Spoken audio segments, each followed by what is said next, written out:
Are you ready? You are live. We are live? Okay, so we're going to call the policy subcommittee meeting to order. We will go ahead and open up public comment. Is there anybody here who would like to address the policy committee? Okay, seeing none, I will close public comment and we will jump right into number 3, discussion and possible action. Our first policy on the agenda tonight is one that we've recently seen. It is 1331 smoking, and apparently there were some more statutory language changes that needed to be incorporated into the policy since we adopted it. So, I have a question. Go ahead. Procedural question on all of these. Most of them for approval at the initial board presentation.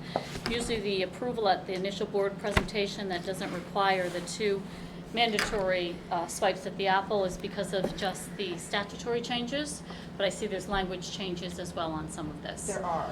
So why are we approving it at just one initial board presentation when there's language changes I as don't well think- that are substantive to the policy? Are we?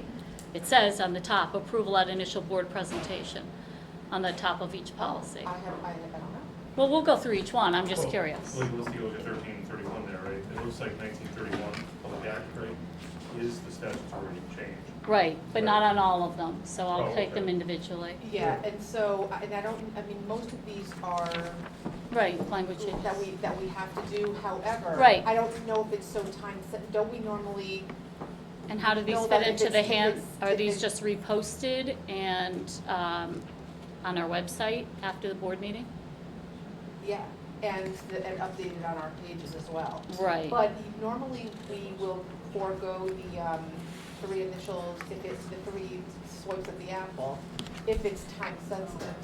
Right, we suspend 9311, Correct. which is the policy But to do most that. of these have already been signed into law by the governor. I don't know whether or not that has anything to Okay. do with us. I'm just having to curious on the approve time, them. and the last thing on that same question, if these are statutory changes, when did those changes occur? I would assume it was after our August, because we didn't have an August policy Yeah, meeting. most of these went into effect July. July 1st. Yeah, he signed them in July. So- If you look at this, Right. back here, most of these changes are on here. Okay. And the governor signed most of them. Right. And others that In we're not July. seeing in July, and we didn't meet in August. Yes, we didn't meet in August, which is why we're seeing them now. Right.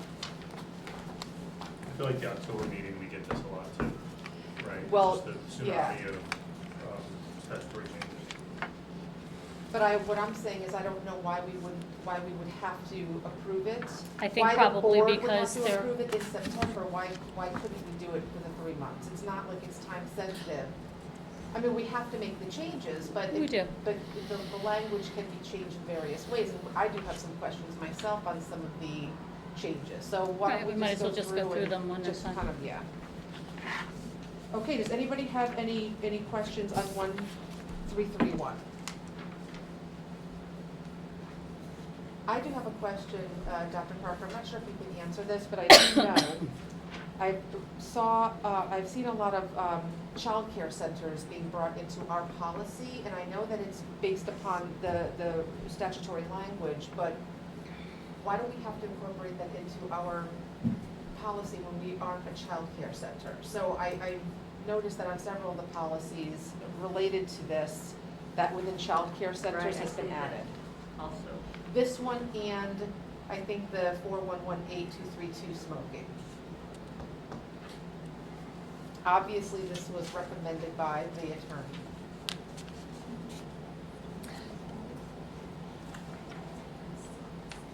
I I'm would gonna- just be guessing, I have no idea, other than, I'd hazard a guess that we have after-school programs, So, latchkey programs, Yep.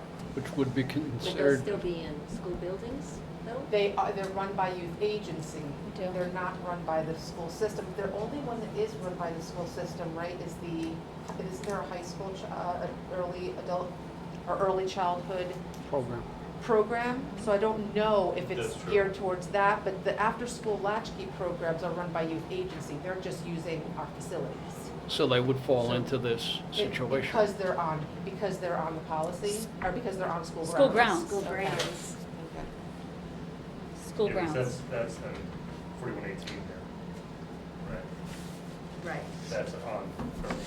And I just didn't know if they were adding the language just to be inclusive of the entire regulatory language and not just what pertains to Well, the school. maybe if we're going to go ahead and bring these forward at initial presentation, since we did not have an August meeting, we could have a little bit of verbiage from legal counsel as to why these came about. I'm sure that would clear it up. Okay. I would imagine because the law has changed and this is cleanup and we want to make sure we're in compliance, but I think it would be helpful if we had an overview from our counsel who sent these over to us.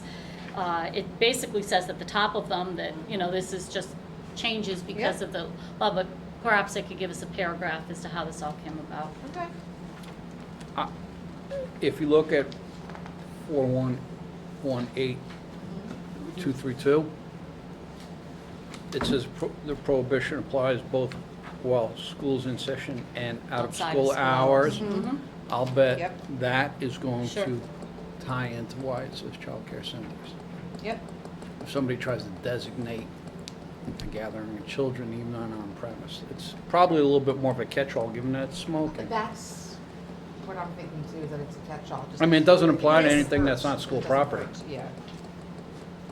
So other than that, I didn't have any, Can I tell you Questions or that on the email from Zach, the Yep. attorney, he gives a little paragraph that is a little bit more detail on Right. each one of these, and so I could read I would assume that. that's what Yep. they usually do as to why they, that's what I Okay. was asking for. And so, you want me to read? Yes. Okay, so for smoking, he says, but this, he says. the 1331. Well, and see, he's listing a different number, but for smoking, he says, new public act prohibits smoking on school grounds at any time, regardless of whether school is in session or not. This policy applies to staff members. The changes just make clear that smoking is prohibited, not just in school, but also on school grounds at any time. So that's the only thing he put for smoking. I can ask him if you want about why it says childcare centers. Yeah. Actually, in their description here, Pullman Company, they list here Did. something about 1931 saying that. 1331? 19, well, Public The Act. Public Act, Oh, the Public Act, 1913. okay. That deals with It's these. 1913. The Legislative Commissioner's recommendations for technical education and early childhood statutes. This, it looks like what Joe's saying, that we're trying to roll in some of the early childhood pieces into this. Okay. So childcare center would be, Which is what we have. I mean, Yeah. we do have an early childhood center too. We do. I mean, so it's. We do, and it's not a It's bad thing to program. cover Yep, that. It's a program. All right, so any I other? think, no, but I think, too, sorry, publicly, I think we should also, the community should be a little bit more informed as well, too. Like, I've been to events where you'll go outside and you'll have members of the public, and they're all Or right you, outside. or you see cigarette butts everywhere after, Yeah. and you're like, Yeah. how do those, yeah. So I don't always know that the public is well informed. Yep. On what some of these policies are, but also statutory provisions are. Yeah, it's not just the board saying you can't do it, this is actually Connecticut law. in the law. Any other questions about 1331? Okay, number 2, 4112.5, criminal history inquiries. I had a question. Yep, The top of the second page, I'm just assuming that the change that you have to state in writing, so prior it was done verbally, or could have been done verbally? at the interview maybe?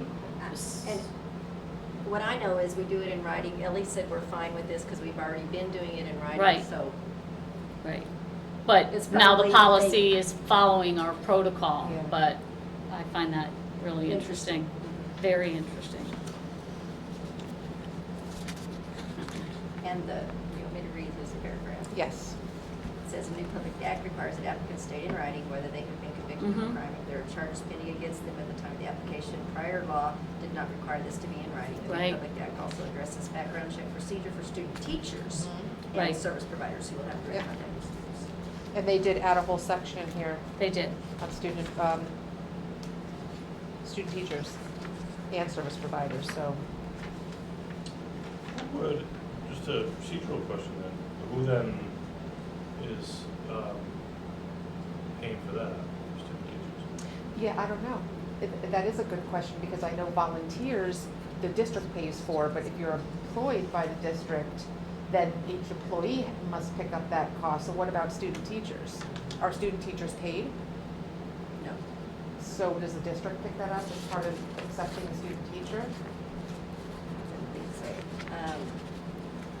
Maybe we can get an answer. Ellie would know the answer to that if we could just ask her. We don't have to, you don't have to call her. We can just figure Because that out. that is a That's a new, good that is a question. new project. Yeah, this is, I don't know that, and service providers, who's doing that? Well, We've been doing. we've, We've been doing. it's not that it needs to be done, it's that they need to notify us in writing if something's pending. That's the only change I'm catching. You gonna tell us that we haven't required student teachers or service providers to notify us? And Well, or that we're not doing it, any one of these people are on school property, or being fingerprinted and correct. background. But whether or checks. not, I guess what they're saying is that we've always required it in writing, but the law didn't require it in writing. Now they are, which is going along with what the practice that we've been implementing. That's how I'm understanding it. But it is a good question, because we do spend a lot of money on fingerprinting. It would be good to know how student teachers are covered under that.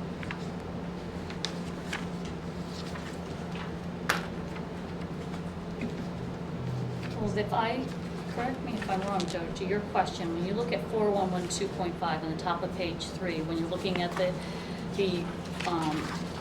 changes, fingerprinting and submission to state national records checks do not apply to students employed. That's the old language. The new is New Milford Public School students employed by the district. When persons employed as teachers for non-credit adult posts. So it's, I'm reading it as that it does not apply, but now it's applying. Where do you see that about The middle of the, let's see. Are you gonna tell me we're Unsafe. gonna ask students that work for the school district to pay for their background? students employed by the district or persons employed as teachers for non-credit adult classes Well, who would we be and paying? adult educations who are not required to hold teaching certificates for this. Which students are we employing? If you have, let's say, custodial staff picks up 2 or 3, we learned that in negotiations, there's been 2 or 3 students who might work over the summer with the custodial maintenance group. Okay. So we're not they're required? paid. And they're No, not, they this don't is fall under student requiring. teacher? I know. But requiring This that is group. requiring. Yeah. I just want to make that clear, that is it's requiring everyone. So your concern is that it's not requiring everyone. No, it is. It's requiring pretty much everybody that steps on the grounds. Yep.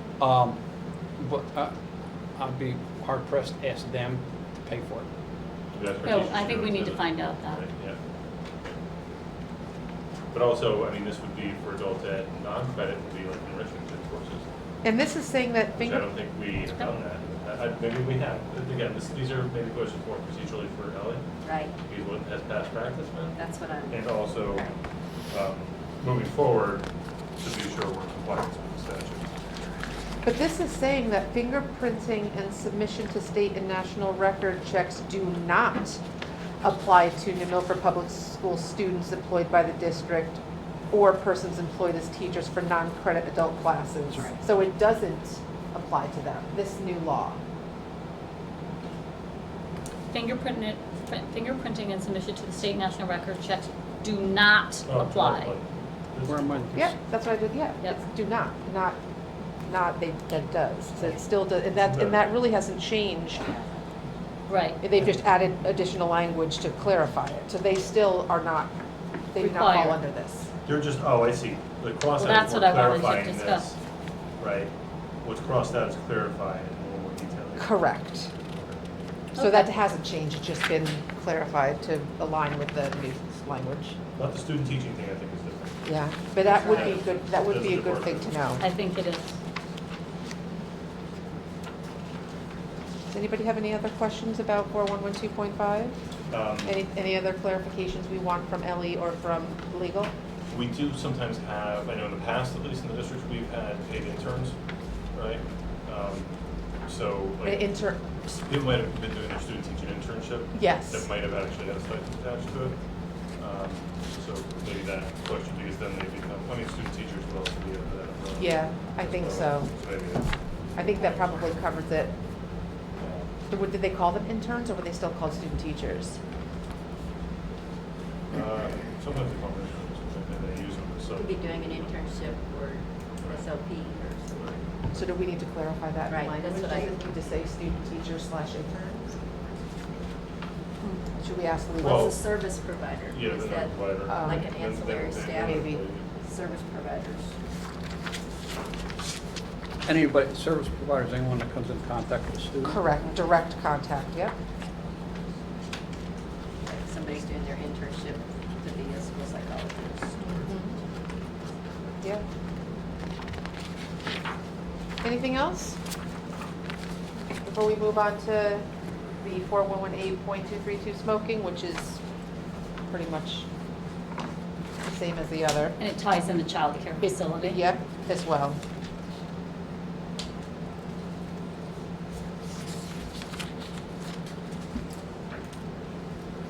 Are we good? Yep. Okay. Did you want me to ask him about that? About the childcare centers? I guess just, Why it's included? just maybe get clarification because we have a childcare center. Or if we're just being inclusive in the language of the regulations. Can I ask a question on that? Yeah. Could this be an opportunity for us to condense this down to a single policy number? Oh, yes, it could be. Do we want to strike the second? Well, that's always a little bit of a domino effect. So, Did we do that with past policies, as we just and then removed there's the? other cross links. What are we looking to do on this? No, just see how we had two policy numbers listed. At the top? Right. We usually, since they've been rolled into one policy now, do we want to get rid of one of the references? But that means that Pat will most likely go through and make sure that it's not tying into other policy, any other Right. policies down the road are not referencing 4218.232.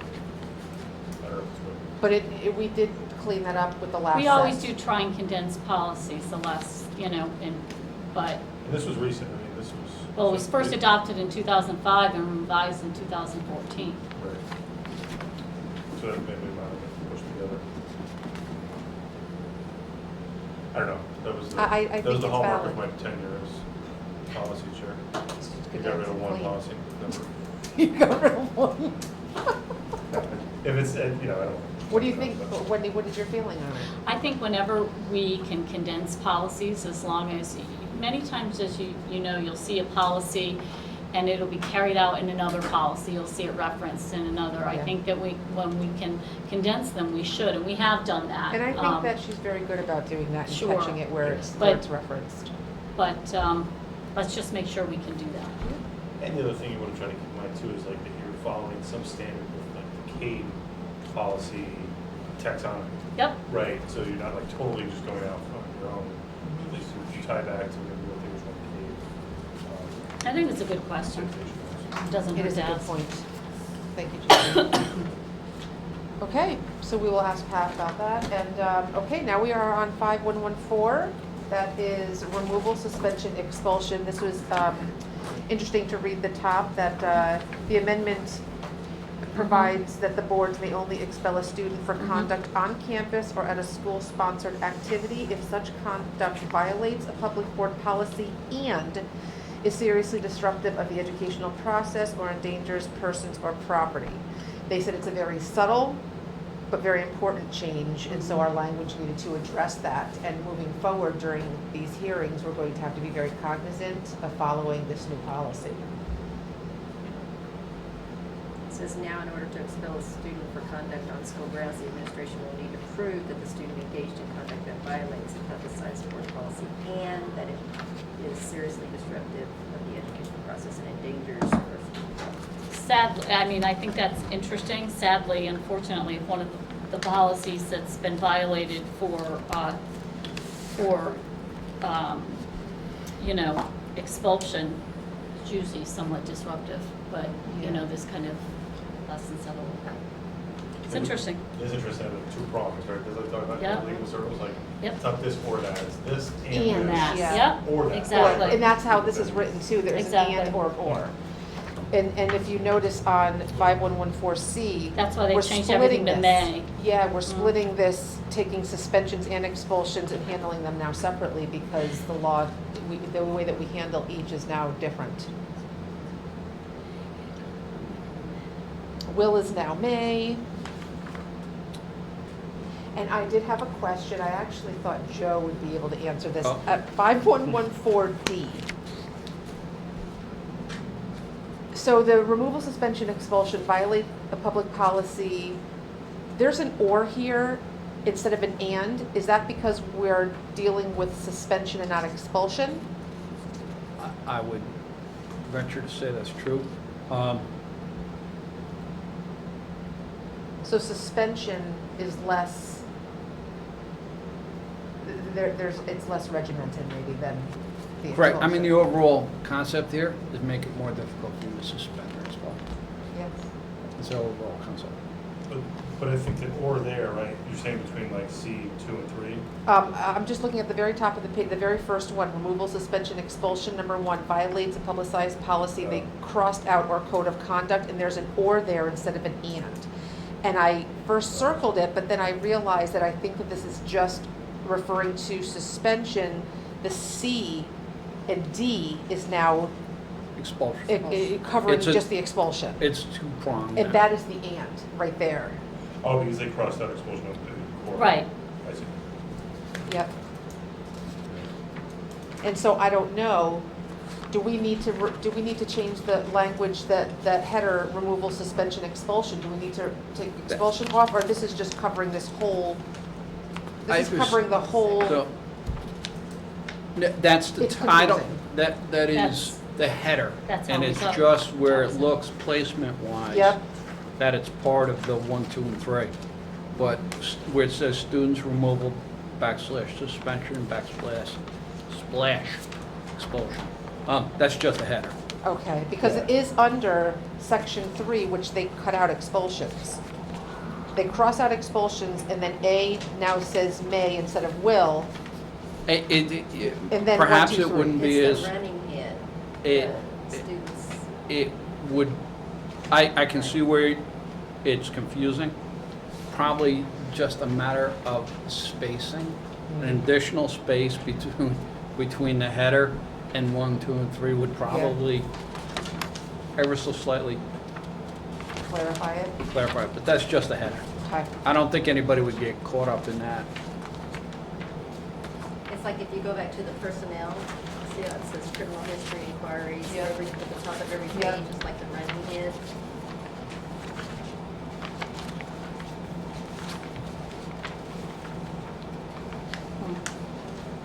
That's all it is. It's just a header.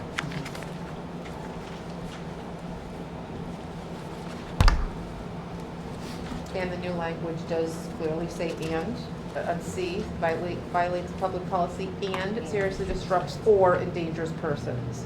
And the same with D. And I think the rest of them are just reordering. C is now E, D is now F. And there's a reference on G, changing, was it G? Yep, at the top of the page. F is now G.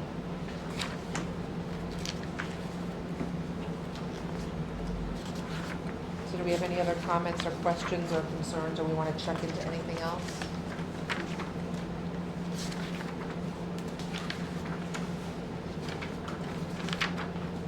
Wendy, anything? No. Wait, tells you this is an issue, the number of revisions on the back page. Yep. New law.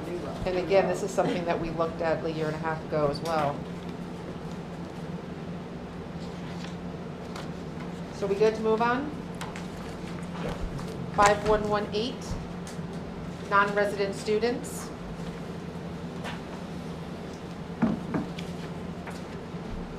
Basically, the McKinney-Vento Act gives homeless children the legal right to stay in their school of origin in the event of an episode of homelessness. The definition of homelessness is very broad and includes students who are forced to live with relatives, friends, etc. Often districts are responsible for the cost of transporting a student to another district when a school in that district is deemed the school of origin. So this is just making sure that the student has rights to stay in their school.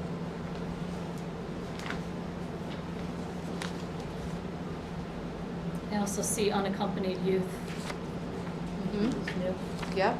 being identified.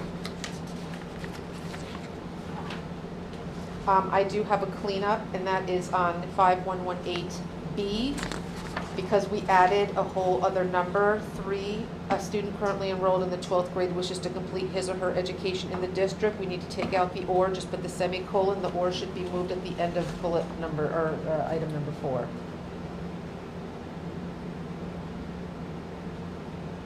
And not keep number 4? No, it just, the or, it comma, or, because they added Right? number 5, the or after 3 now belongs at the end of number 4. Do you understand what I'm saying? Yeah. 5118B. Yes. Or do you see where I am? No. Okay, so non-resident You're attendance. talking about number 3, down at the bottom? Yes, yep. Under non-resident attendance without tuition, it used to be just 1, 2, 3, and 4. Now they added 5. So at the end of number 3, they had education in the district or number 4, but because we added number 5, or belongs at the end of number 4. And it was just it's just a grammatical, it's just a grammatical cleanup, yeah. Overall.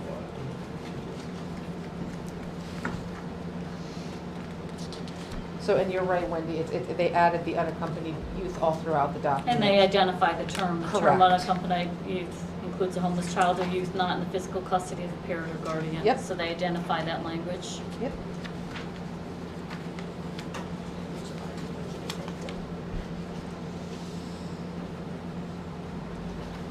Any questions, any comments or clarifications? I think it underscores Pardon? the right to a free public education. Yep. It's so strong in that. Don't mess with that, no matter what president is in that case. I agree. Okay, moving on to, Oh, I have a question, I beg your pardon. Go On the ahead. very last page, 5118D. Let me reread this again to see if I really do have a question. Board of Education hearing. Upon written request, the Board of Education shall provide a hearing not later than 10 days. Do we specify calendar days, business days? Does that need to be? that's a very Just- good question. Is 10 days, just 10 calendar days? Is it assumed to be 10 calendar days? When we have other grievances or that need, that. I that thought we it was address. always 10 calendar days, but I don't know. Just curious. Oh, that's-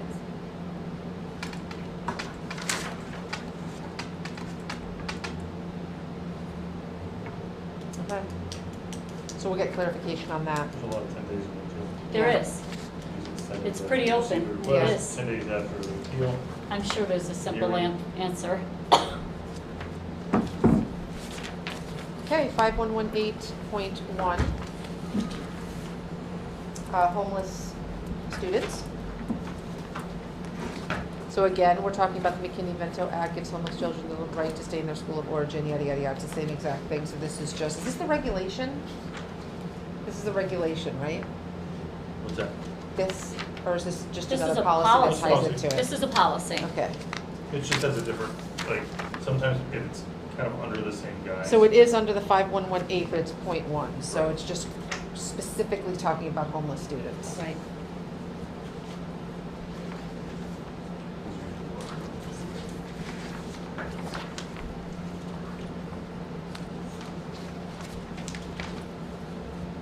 I had just a question on 5118.1, since it is new language. What page? B.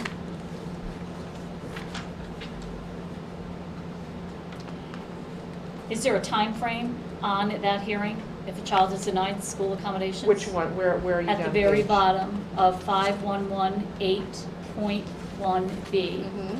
At the very bottom on the new red language, indicating that if a child is denied the accommodations based on Yeah. their residency, is there a time frame to that hearing? There should be. That's 10 days.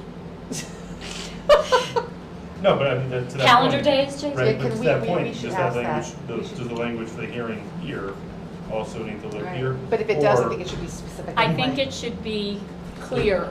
Or does it already get picked up So- in this because it's non-resident versus Right, homeless, right. right? I just don't think we should assume. We should Yeah, no, clarify no. that. The last thing we want to do is be out of compliance because of a time frame issue. Maybe we can ask legal, suggested changes here are designed to mirror language of state and federal statutes on homeless students. And- here, mirror language on state. I think That's an almost that the state time thing. frame concern is something that just me personally, I think that if we have those questions answered, since this has all been, signed into law, that we should be able to still approve this at the full board. But I would like, The but I clarifications. think you're right, I think we should have it put in there, if it's, because. Or at least have it clarified prior to the board meeting, so the Yeah. board, when they receive all of their information, they They're know that making that questions were decision. asked, so they can have their questions ready, because once you approve it, you're approving it. Yeah. Well, One more it should be thing. clarified, I think, I don't see any reason why they can't put the. One grammatical thing, Dr. Parker, this is just the English major in me, there needs to be a comma after residency on the added part. Yep. But yeah, we'll get that clarified. Does anybody have any other questions about 5118.1? Moving on to 5141.21, administration of medication. And this is basically to add the sunscreen Mhm. issue, which is now any child 6 years and up can administer their own over-the-counter sunscreen.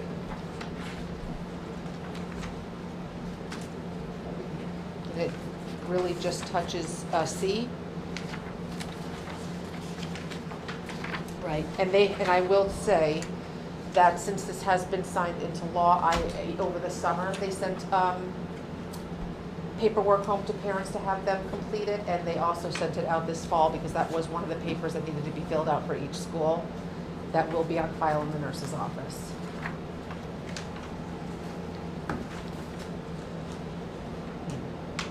Any questions?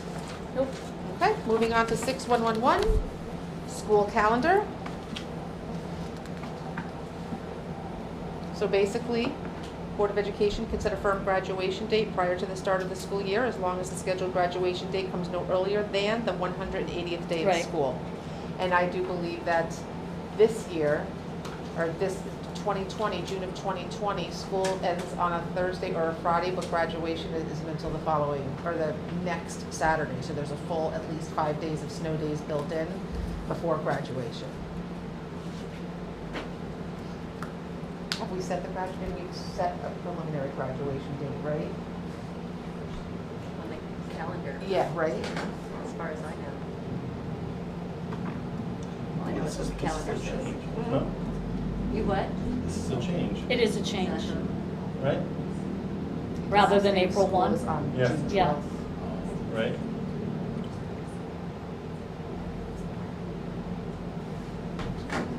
But we set our graduation date last year earlier than we have in the past. We usually Oh, didn't that's- do it That's until in part like. because of the change to the regulations. Yeah, so now, and Right. it's beneficial to schools like ours and many others that do not have their graduations on their grounds and need to, fight for space along with a lot of other schools that are trying to book the same facility. So us being able to know when we want to have We graduation started gets us a on few the years ago, calendar. Josh had done that Yeah, with setting it. There's no doubt that, we can do it, the earlier we can do it, it's certainly convenient for families and the venue.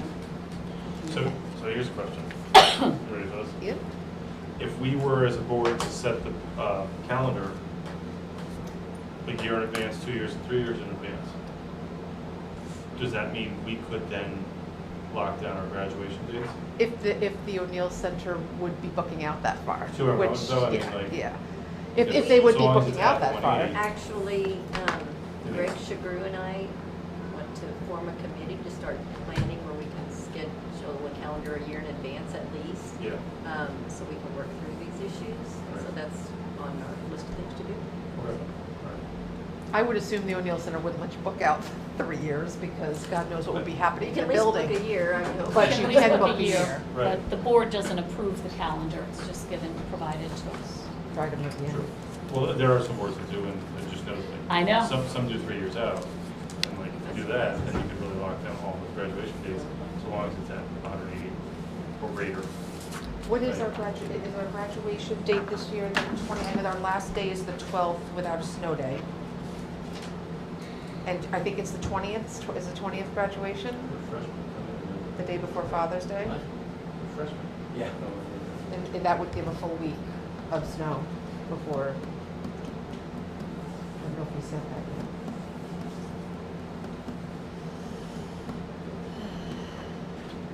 Because we couldn't do the 13th, if we had a snow day, we wouldn't have 180 days of school. Or is it that you have to have scheduled 180 days of school?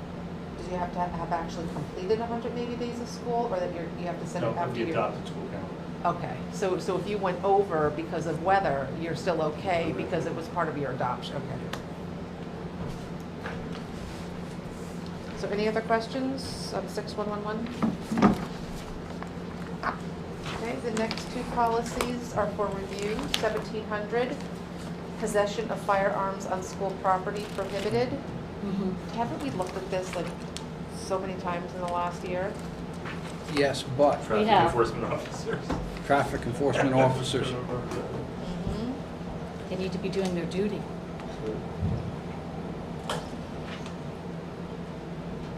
Off-duty, not performing their duty, it's a violation. Yep, so well, here, that's where I have this problem. where you? First page. For example, it says a retired police officer. Are you looking at the first page, Joe, of But- 1700? But is the retired police officer employed by the district now, like, as a security guard, or is it just a retired police officer coming into the school as a parent or a grandparent? That's the example they give. If you come in as a parent, grandparent, someone coming into the school not performing a subscribed duty, Then you you're cannot- violating the law. Yeah. You need to be performing your specified duty Mhm. that requires the use of that firearm or possible use of that firearm. Yep. If you are I'm just reading you the policy. I know where you're gonna an go. off-duty law enforcement personnel, police officer, federal agent, Mhm. and you're driving your student to school and you come down that long driveway and you're in there, one, most of them are required by law to carry their firearms, Even off duty? even off duty. It varies by police department, but federal agents are gonna carry all the time. We have a lot of federal agents that live in this town. Would they be just the exception, where it says except those persons specifically authorized to do so by state State or or federal law? law. Yeah, but then I think we cause a problem by saying, Performance of the duties. does not apply to police officers on duty, which would indicate it does apply to police officers off duty. I think we should, And police officers cover a category of law enforcement personnel. It does not cover, that wouldn't be, a It federal agent is specifically not a says- police officer. It specifically says, an off-duty police officer picking up their son or daughter from school in possession of a firearm would technically be breaking the law. Right. That's what. So we have people, one, they're not gonna do it. They're not breaking the law, but breaking school policy. yeah, correct. Because they have to follow state law. State, would trump our Trumps our policy. our policy. And so any of these people, they're not, one, they're gonna always carry, so you're gonna want them to always carry should an incident occur, as long as they're licensed to carry a firearm in a law So enforcement is this capacity. language coming to us from state regulatory changes, or is this just our interpretation? Because then we need to ask legal how we need to clarify It this. says that it tracks state statute and cites the state statute. So then, then it's conflicting I want with- clarification from legal on this, All right, because I think I that agree. the policy contradicts So itself. the statute is in here. I mean, they attach that as the third page They here, do. 3A, 17. That is the statute.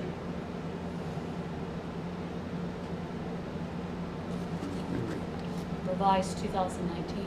Then it gets into police officer and it's a whole subdivision. Right. I know what you're saying, Joe. I guess the way that I'm reading it, suggested by our legal, is that, as I said, the example that they gave, if you're an off-duty police officer and you have a weapon on you and you're coming in not as performing your duty for the town, the school, you're in violation. Right. So can we Would get, the officer know that? I mean, is that a part of their? well, that's the, No, I can guarantee there, most departments, well, it varies. They either require them to carry on duty and off duty, except in certain circumstances. so are they required to by state or by their municipality? Their municipalities set policies. They're allowed, So then they're licensed to carry within a state anywhere. departments determine whether or not they need to carry off-duty. So then it's not the state that's in conflict with the policy, it's the municipality that is. So if Most one- likely, I haven't read all of it, but this wouldn't apply. I have to see how we define peace So officer, here's- both federal agents. I'm not seeing that. Right, because they're identifying them now as peace officers. Which is a means- state police officer title. No, we've An air asked, marshal, like an air marshal. Yeah. I know we have FBI, Secret Service, Right, ATF and DEA agents that live in this town. Oh, yeah. yeah. so we've asked for clarification on this before, have we not? It says No. commentary follow-up to the December 4th, 2018 meeting. We ran out of time to Okay, so I discuss it. think that we need to have clarification from legal on this about, how this is gonna conflict with some of the municipalities. Do I need to ask Chief Ceruto? I mean, I guess we. I would all ask we're concerned legal. about- I would ask Yeah. legal. Besides that, Yeah, I don't know what our policy is in our police department, but even if it's not in our police department, it could be a Bethel Police Department, or Oh, it could be, okay. and so if we've got somebody living here that works in Bethel or Southbury or Brookfield. Danbury. Or Danbury, they're gonna be so I don't know, again, it'd be good to know what our policy is in our town, but it's gonna affect other towns, so I do think that we need legal to look into this and tell us if our policy is. Well, this is posted for discussion and possible action. Yes, it's So not- this is not for Right. an initial board Nope. presentation and adoption. We have a little bit of time, but I think that we need to go back to legal and say that we did not have time to discuss this at the December 4th meeting, and that we do have questions on this. Yep. So, and I'm rereading the comments. An off-duty police officer picking up the son or daughter from school who has a firearm on them will technically be, I don't know if they'd be breaking the law, but they'd be breaking the policy. Yeah, A But police isn't the officer- policy tied to the law? it says Yeah, if they well, carried in knowing violation of the law. The policy is In tied knowing- to the statute, so in When the essence, you're performance of their breaking the official law. duties.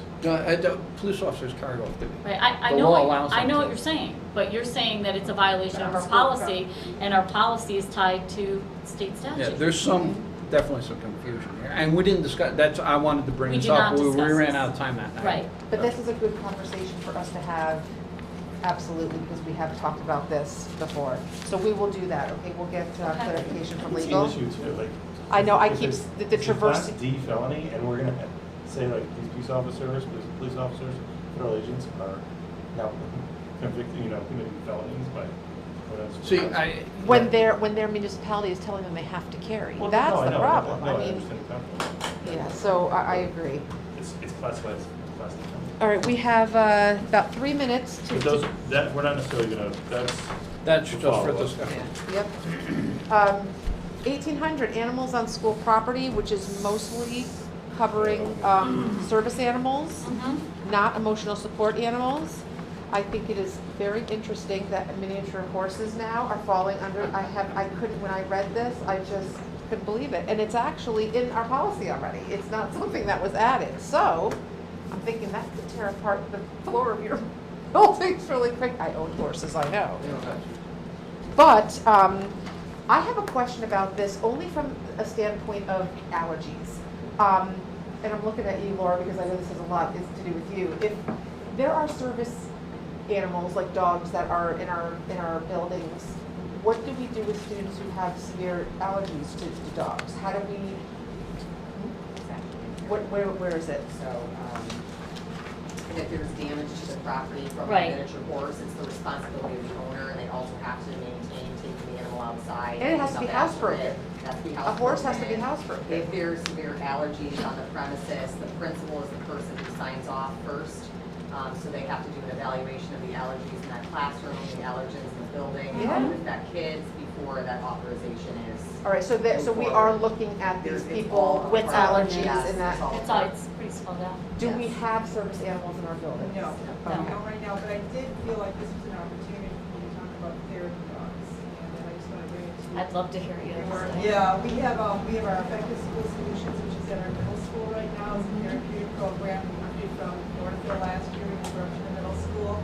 The clinician who runs the program is actually a dog therapist, and she trains, she licenses, she certifies, she does everything for her animals.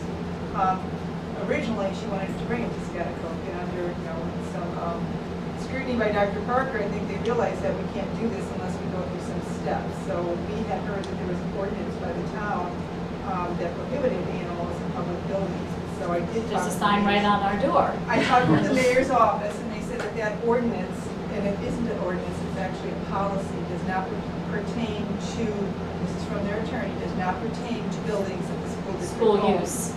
Mhm. So I know that we're, this is going forward, I would think, but I would really think it would be a great opportunity for us to look at therapy dogs. Very controlled, they're licensed, they're certified, it's by a contracted service. All liability is on them. Well, when you say this is going forward, this is just coming to the No, board for for discussion. Right, for discussion. Right. I think we need to have a discussion. It's time. I mean, It's actually separate from this policy, because at the top it says whether or not emotional support animals should be permitted on school property is up to the board.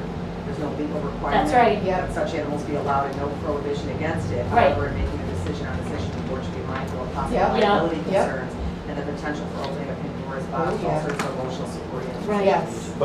But if we look at 1800D here, number 3 there, with this current policy, right? This is all current policy, right? these are current policy. Or there's no changes to what we No, have. he- No, there's nothing in here He that's, said we didn't have one, and Oh, when we so- asked oh, him. we haven't even when adopted we- this, okay. Right, when we initially started this conversation, we looked and there wasn't even a service animal policy Right. period, which So we this is need brand to new. have to be in compliance. I see. We need to have a service animal Oh, okay, policy, sorry. and then, I shared with Laura that I think then we could build on that with therapeutic offerings within our district as opposed to just everybody bringing in their therapy animal. Mhm. That's a whole different. it So needs it's to like be we need to controlled. have this, be working with this so that then we can look at what we can So provide. this is a brand new therapeutic. policy that's But currently we not in don't, our books. because we didn't have anything when I looked for, what we have about service animals, there was nothing. Which makes sense, because there's nothing on the back page that shows when it was adopted, so. Right. And I just want to say there are a number of districts in our vicinity that do have therapy dogs, and they do contract out for it, and it's part of their policy under service dogs and therapy dogs. So it's one combined policy, separated. All right, well, this will make for a good ongoing conversation here and by the board. Yeah, I know too, like, district's not far from here, we're faced with that. Yeah. Student showing up saying, here's my emotional support animal, and I'm in, Well, find that's- out. Well, emotional support, Right. it doesn't cover, I understand that. so- but. But we don't have yeah, anything right now. For that. As far Or as, for any. right. Yep. Okay, that being said, discussion policy series for next review. Does anybody have a policy suggestion of what group we want to discuss next? Taking that we don't have a whole bunch of statutory things to deal with? Well, I think we're going to continue this discussion. Absolutely. Um, Well, we- we'll be discussing these two most definitely, the firearms and the. I think we should check with legal to make sure, obviously, that there aren't any, legal changes that come out. And I also think that we might want to take a look or put the net out to current board members about taking a look at our 9,000 series, since they're the bylaws and the conduct of the board, and with the board changing over in November, it's not a bad idea to make some revisions Absolutely. and make sure that we're doing everything that we'd still like to do. Sounds good. And everybody has the item for information from Pullman and Comley. Yes. It's interesting to go through and look at some of that stuff. And any public comment? We're not gonna make any motions Oh, on these. that's right. Are we moving it to the board? I think that anything that we're bringing to the board for initial presentation should be a motion to bring those to Okay. the board.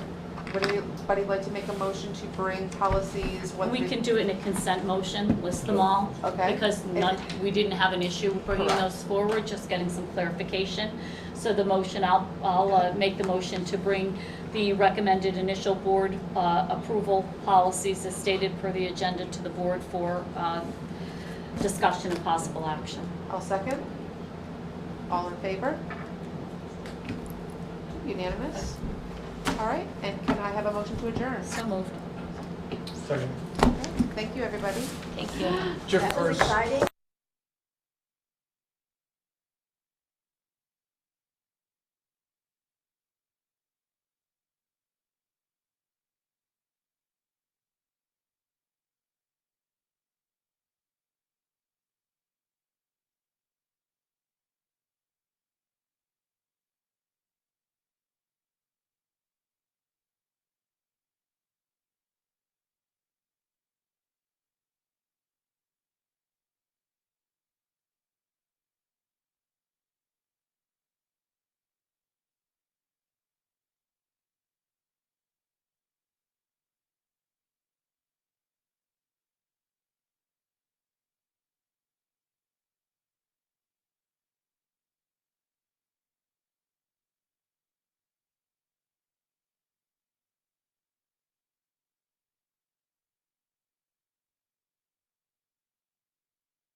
Yes. Thanks. Yes, So, call to order here. Any public comment?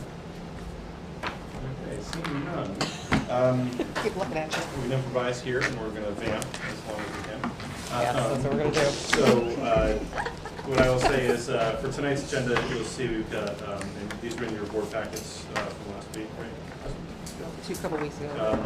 And we have rules for four curriculum, creative writing, diverse voices, U.S. history, college prep, and then U.S. history honors. So in my discussions with Alicia, there's a lot of curriculum that's. Oh, is there somebody at the door? You still can't get in there. Oh, all the teachers are waiting outside. Maybe. Back from the window. Somebody walking away, so. There's a lot in the pipeline, there's a lot of summer work, so maybe I can Yeah. speak to a little bit of that. I know we were trying our best to try to move things through last year, and then there was a lot, even curriculum that got written in the springtime. Yes. Right, and then plus the Yes. summertime curriculum. Yes. So we talked a little bit about what the plan is over the next couple months to just process some of that curriculum and get it through the pipeline, because some of these are courses that are being currently taught, but I believe not all. Diverse Voices is new, isn't it? No, actually, that's a revision, they're all Oh, revisions they're all that you're revisions? seeing, they're all Okay. revisions. There were 16 additional curriculum written over the summer, so you can kind of see how they'll back up pretty quickly. If we didn't finish what was coming off of the spring grouping, we'll try to finish those out over the next few months and then head into what's been written most recently. The reason why we have U.S. History College Prep and U.S. History Honors on tonight is because you're going to see a request for textbook adoption coming before the board before budget. I don't approve, as you know, textbook adoption unless we have actually have had curriculum written. So that book had come to me last year. We put it on hold. I reviewed it again against the next curriculum, and we'll be moving it forward. I just received the paperwork today from the department chair, so we're in a good place there. We also have, in state law, Connecticut passed a new course on African American and Latino studies. That curriculum is going to be written by CERC. So we're going to wait for that to come. It should be a year from now, I believe. We don't have to institute it until the 2020-2021 school year. But I have to bring forward to you, I would like to, in October, a new course proposal, so we can at least add that, since we're required to And that's a have new it, we'll have that policy. in place. That It's was a in new the law. folder, yeah. Yes. But and we spoke a little bit about this too, that would not be a course you have to run, you have to offer it. You have to offer it, yes. You have And to then offer at it. the It's not a district's requirement for discretion graduation. If they Right. have sufficient enrollment, they would staff that. Right. I would have to find that out, because I Okay. don't know if we could shut Right. the course down if it has Let's- enrollment. Because it's not noticed here on the agenda, I would say Yeah. let's not go there, Mhm. but let's maybe, we can work on an agenda item for next. Mhm. I think we're getting a little liberal with the agenda myself. I thought so. Yeah, Sorry. I was gonna say something. I Okay. mean, we're improvising a little bit here. just Yes. While we wait for. Okay. presenters. So we can go to diverse voices first, seeing as though I don't have any teacher representation tonight, which is okay. The authors of this course guide were Amy Brzezowski and Yasmina Verasovic. They actually teach this course. It's an elective. It's a semester course for seniors, and it really explores diversity through literature. So you'll see a lot of different diverse readings and literature throughout the course of the units of study. Each of the units lasts about 5 weeks. The first one's on diverse voice. Second unit is on diverse identity, diversity and conflict, and tolerance of diversity. So really what they did is they took the curriculum that they were utilizing, they had already had, they updated it to reflect an alignment to the new literacy standards from Common Core. Previously, it wasn't totally aligned to Common Core. And they added the performance task using the grasps. So a lot of this, what I really liked about it is, even though they're studying artifacts and journals and reading a lot of different diverse types of literature, when it comes to actually implementing the performance-based assessment, they're taking a look at a new role outside of that literature and becoming a person who would utilize that to further the understanding for someone else on their viewpoint. So there's a lot of presentations throughout the course of this, and small group work and communication throughout the course. Is this just a semester course? It's just a semester course for seniors. So it's a 0.5? Yes. But then this would satisfy one of their 4-year English requirement. Yes. So this was listed in the core studies book, so when Mr. Shabru and I did the alignment for graduation, you would find this under a literacy course that can count towards graduation in that Good. area. Yeah. I think it's a very interesting class. That's true, humanities now is just the Yep, 9 credits. yep. So it flexes away from that Yes, classical. Specific, yeah, Right. specificity. right. I think this sounds like a very interesting course. I thought so. And I, when It I, really Do is. you know offhand what the enrollment is? I do not. No. I could find out for you though. We just run the numbers upstairs. And are if they're teaching this semester, they're using this new, So I allow them to use it as a pilot, just to kind of work through it, but until it's board approved, okay, they're using some of the old curriculum and some of the new. okay, And then they'll fully transition over to the new curriculum once it's approved. okay.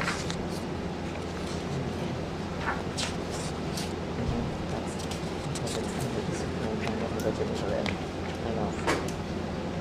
Yeah, I think Dr. Parker picked up on, right? Yes, So I think we've done that in the past. it's too, always right? been that way, yes, It has? yes, yes.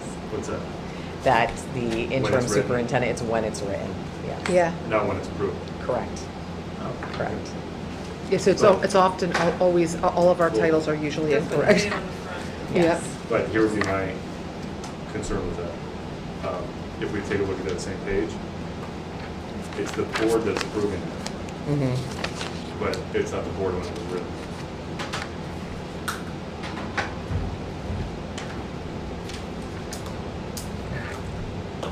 So So I this, so see, this I'm is thinking about that, This I is know. okay, So if but there's a this is curriculum that not. comes up in January, Mhm. that I don't want my name on it, because I didn't approve it. Right, right. I'm just playing that. side. I know, Right? I know, well, I questioned that when I The board got didn't here, because I was like, this And is, it's it also the seems superintendent that that's it's there. not, yes, It's not approved. yes, But it goes by the date on the front, so it does. all you can do Yep. is look back at the date and see what the date Who was Mm-hmm. in charge? And then I can look back and see when it was actually written and who was there at the time. Something to- I know, I've always Right. thought about that, yes. right. Okay, any questions on diverse voices? So we do have backlog, yeah. right? No questions? Okay, Do you guys want to split these, or you're okay if we take them? Take them all? Yep. okay. Next, we'll go to creative writing. This is a college prep course, and Michelle Minto was the author of this semester course guide. And this is really all about writing and helping kids explore different types of writing to aspire them to improve their writing ability to actually become writers in different fields and get prepared on what different writing styles look like in different places. So she focuses on conflict and plot, character and dialogue, organization and elaboration in the units, and craft and style. What's nice about this is the author of this curriculum guide has looked at the units of study that we're utilizing K-8, and the continuum of learning that comes along with that curriculum goes all the way up to grade 9. So she's working to extend that up within each curriculum that she writes, so that kids are familiar with the content that they're seeing when they reach her course that they've worked within at the younger grade levels. So she touches on narrative techniques, which kids learn about. They do write narratives all throughout their time with us in New Milford, but she takes a different turn and has kids look at personal stories and develop their own personal narrative, which works well when we talk about the college essay, because the college essay is written, yes, early on, but kids can get another, like, if they take this course, they get another shot at it to rewrite it once they kind of hone the craft a little bit more, which is nice. And that could be the one that they submit. Yep. So, turn the page here. Again, the performance tasks, she does a lot with technology, which is nice to see. She has some integration of a personal website here for hands-on work, and she ties in the college application, which is wonderful for kids to kind of get used to and see. And her learning plan and her pre-assessments always start with a guiding question for kids, like really making them think about, why are we embarking on the work that we're embarking on? Why is it important? Why is it important to tell our story? So she does follow the same type of style that our K through 8 curriculum works within, which is small group work of students, conferring, so meeting with kids in small group and as individuals on how to improve their writing and not just marking up the page and handing it back, which is wonderful. And that really, I've seen it in action. It really helps kids to improve beyond what they might do if they were just trying to take your feedback in written form off the page and turn it around. So I was excited to see that. And there's a lot of analysis on character actions through dialogue and through other meaning in the story as the characters develop their actions and what they're doing versus what they're saying. Yep. So really that is the development of writing in the creative writing course within the units. Can I ask a question? Since, like, these are both semester classes and it's obviously delayed in being approved, do they apply this next semester, the curriculum? So If right they now, operate? so it's interesting because a lot of the teachers who are writing this, they've been testing out some of the units in their classes before they actually write the curriculum. So it's really a hybrid. It's some of the old curriculum with some of the new that was added. But they would go ahead and implement this second semester? Yes. If everything is offered? Yes. Gosh, this This list is comprehensive. fabulous We books. have a wonderful book room at the high school. Wonderful. And we These have a are lot of online fantastic. resources, so much so that we were able to take some of the books from the high school and bring them down to the middle school that were no longer Yep. being used anymore. Yep, I saw their library. That was really great. Mhm. But this is a really great list of reading. And the teachers at the high school now are very cognizant of the reading levels of students, so they have different reading levels for varied abilities of kids Yep. that they could choose from so that they can access the text, Yeah. which is nice. Yeah, that's true. I saw some on here that I'm like, "Ooh, that's a tough one, and that one's not so tough." And you need to have that. Yep. Big picture, how many different senior level English courses are there? Right? Because I feel like we put curriculum for other ones too. Yeah, you'll see science, there's some more on the docket, like science fiction, that Okay. is like grade 11 and 12, but 12th graders can take it. So there's quite a variety. I can get you the number I want. I don't know off the top of my head, but I know that there's quite a few, just from seeing them in the last few years. Okay, right. Because, I can also look at the 5-year plan and count them because they're all there. So I can take a look and see how many are there. Well, some of these, We'll yeah, get back to you. before the full board meeting, So I can get you enrollment Okay. and the number for just grade 12. Right. Okay. And you want just English, right? Yeah, no, I just feel like there's a good variety of courses. Mhm. It's not like the class There are, English for, there- and aside from like AP, lit, and lang.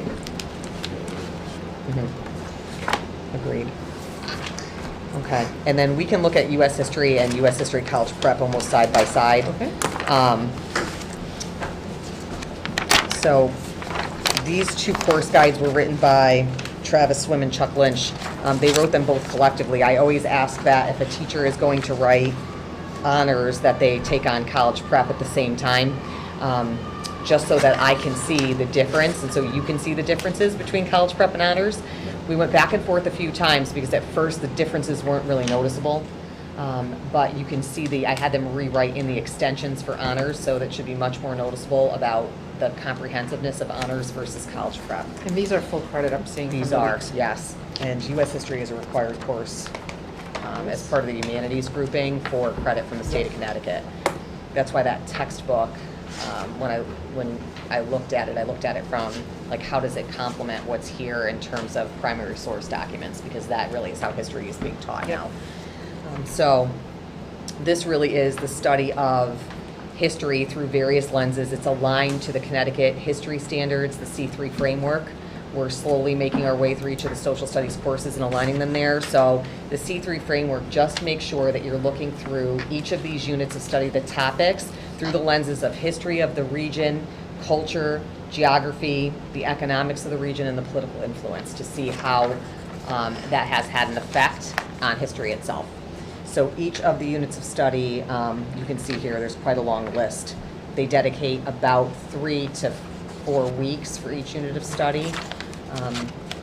And one of the things that happened when they wrote this curriculum is that they had to take on some units that they hadn't been teaching before. So we looked at what the middle school was teaching. It really causes a whole realignment within the system of which units the middle school's teaching versus what the high school's teaching and when the high school's teaching the courses. So Chuck and Travis did a nice job of having a conversation with both myself and the middle school to see where they were ending off and where the high school should be picking up and ending before the next course picks up. So you can see some of it's the same, even though it's written using the C3 framework, it's in the same, what's this called? Format? Structured format, yes, thank you. So the units are the same, the goals are the same, the desired results all seem to be identical. What makes So I asked that the same levels question. different? It's the rigor within the reading. So it's Okay. the analysis of the text that they're using. They're much more difficult. They have to analyze many more primary and secondary sources than in the college prep Okay. curriculum. And And the there's acquisition. extensions through the acquisition. And there should be some slight differences actually in, not in the understandings, but in Evidence? the key learning events and instruction. Let me ask you a question. Performance test. Mm-hmm. You're mentioning that high school is aligning with the middle school and some other things they're making, that the middle school, Yes. they're leaving out. Is that what you- So we want to make sure that everything is covered, every topic is covered, and that there aren't any gaps. Okay, so what happens to the kid who comes from Sherman? Mhm. I mean, there's no, you don't go looking what they're doing. So if you leave something out in the high school, Sherman, the kid has a gap. That's what the state was trying to stop from happening when they wrote the standards. They wanted to make sure that if you adopted the standards as is, that you wouldn't have those gaps, but some of what districts can do with those standards and how they utilize them can be different by district. Okay. So even though the state's intention was to give some flexibility, but to give standards that no matter what they're being taught, they may have seen it in Sherman, but it just may have looked, it may have been part of a different course, it may have looked a little different, but all of the topics in history are covered, Okay. if that makes sense. Yes, it does. Thank you. Mhm. I appreciate the side-by-side is really neat because, you know, I always go back to what do all students need to know? And I think sometimes we'll take an honors level and just put everything in there and then say, oh, well, it's just none of that. It's different, Mhm. right? But there's like this assurance that there's the need to know, there's the nice to know, and there's the need to know, right? And I think that the honors does add some correlations to that here. Mhm. So I appreciate that process because I feel a lot of times college prep curriculum gets short shrift because of it, Mhm. you know? Yes, and especially if you have a student who starts off in college prep but really could go into honors, we want that transition to be pretty smooth, Right. you know? And before, I didn't feel like we had that tight alignment, so there were some gaps in the transition. Right. Are you proposing, I know this, for the textbook, Mhm. would a textbook count for both of these, the same textbook, or? It could be used in both courses.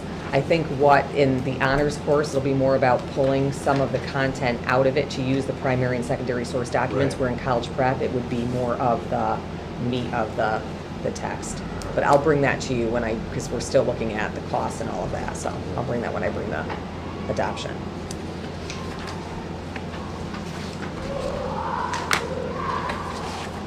I can hear my daughter. I can hear her voice rise above the. Do you have any questions on either one of these? Nope. Sound good to me. And is this a junior year? So, yes, I want to say it is. Yeah, Grade 11. because this is, yes. Are they both grade 11? It is grade 11. Yep. Mhm. Yes. Something we've seen on the SAT, evidence-based reading and writing is almost always some U.S.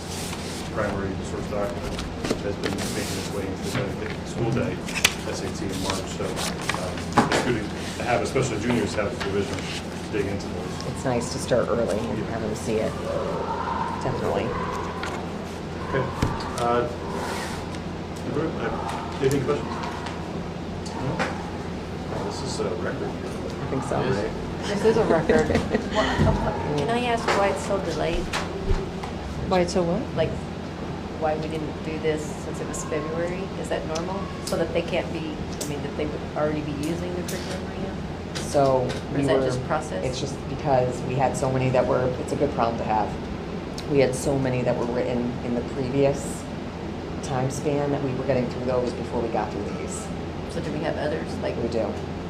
We were also very hung up in the beginning of this year on the graduation requirements and the changes that really did take over all of our meetings. Because we had a time restriction on getting those done. And we had the It's finals like, pilot, the science Yeah. information, there was a lot of information coming forward, summer school, summer programming, if you recall. The reading It's hard to stuff, yeah. squeeze all of So the once Department of these Instruction are- and in the CLO. If they're approved, then can they immediately be implemented? Yes. So Well, they should be implemented They now. have, well, they have them right now, the writers anyway. if they're have not a copy approved? of it, yes. Yes. They pilot them, right, They're just Alicia? revised though. They're just updated, yes. Yes. And, that's something too, like the COL should look at, in how many curricula to put on an agenda. Because usually, when we have a team presenting, it can take us an hour and a half. Yeah. Mhm. 4 days. So this is the anomaly.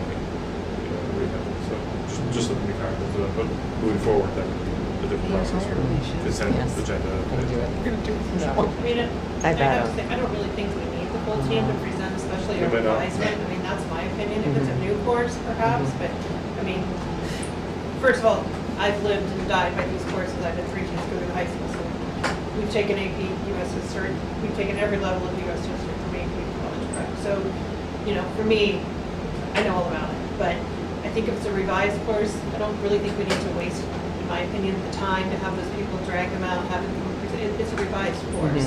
If it's a new course, that's different. Yeah, we could definitely change it. But I think that might help us get through some Get of them. through some. So everybody Because should there's, get their heads because done. it takes, because Yeah, curriculum that's is a fine. long meeting. It does, and the people have to come out and, And then they're Yeah. waiting for They the do other like people it. to. I mean, Some of them really it's like it. February. But that's okay, we can Yeah, change no. it, yeah. Well, Well, this it meeting wouldn't also prevent them from gives you being a here. chance No, to they can still come. You know what I mean? But Yeah, it would yeah. just, yeah.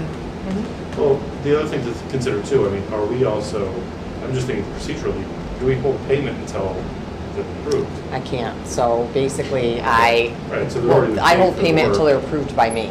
Right. So until I go through and I vet them, we go back and forth, it takes me hours to go through each one, and then it takes them, I think, hours to go back and make changes. So until I'm happy with the final product, we don't release payment. And there have been times where I've gone back and forth with someone for months. And, and I know they want to be paid and I feel bad about it, but I end up bringing in supports to make sure that it's right before it gets here.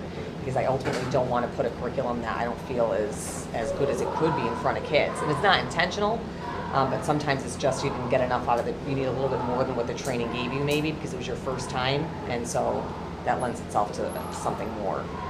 I think the past practice, which I think is a better practice, the past practice was until there were people sitting to present a curriculum. I remember Bill Ellen sitting across the table to me and saying, "What are your qualifications? And what's this?" And until you sat at that desk, that payment wouldn't be released to the writers.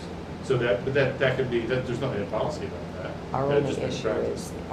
is within the school year, Right, that it payment needs to happen, release. right, and it needs It's- both books. And Same because here. we, September. the issue comes in the summer really. Because they're writing in the summer and, they have a There's short June window time, of that's time. right, Yeah, right. it really ramps up the I just pressure. think it's good work if they're revising us and bringing us up to date, and to be so delayed for revisions. Mhm. It's like we're doing harm to, they're already using it, Mhm. and we haven't even approved it. Mhm. So Mhm. are we undermining our own process, And because we played so much catch up, Mhm. getting everything up to speed, I just think this is sad. Just my personal opinion. And we did miss a few meetings. We missed July, August, then we missed one for Well, budget. and I don't so- mean it as I know what criticism, you mean. I'm just like. But we had a couple it things could going be- on. Maybe it could have been sped up, but I like the idea of speeding it up by just having me go through them and just maybe have someone come if it's new. That's a good idea. Okay. We had 2 months. I'll catch you up. That's right. Well, because I they've need done a lot of work. I need a motion here to approve the 4 curricula listed here. Gender creative writing, diverse voices, U.S. History College Prep, and U.S. History Honors. Make a motion, or a second? Second. Any other Angie, discussion? first me, second. Seeing none, all those in favor? That's unanimous. Going for public comment? Any public comment? No public comment, all right. I move to adjourn. Second. Of course you do. All in favor? All right. 8 o'clock.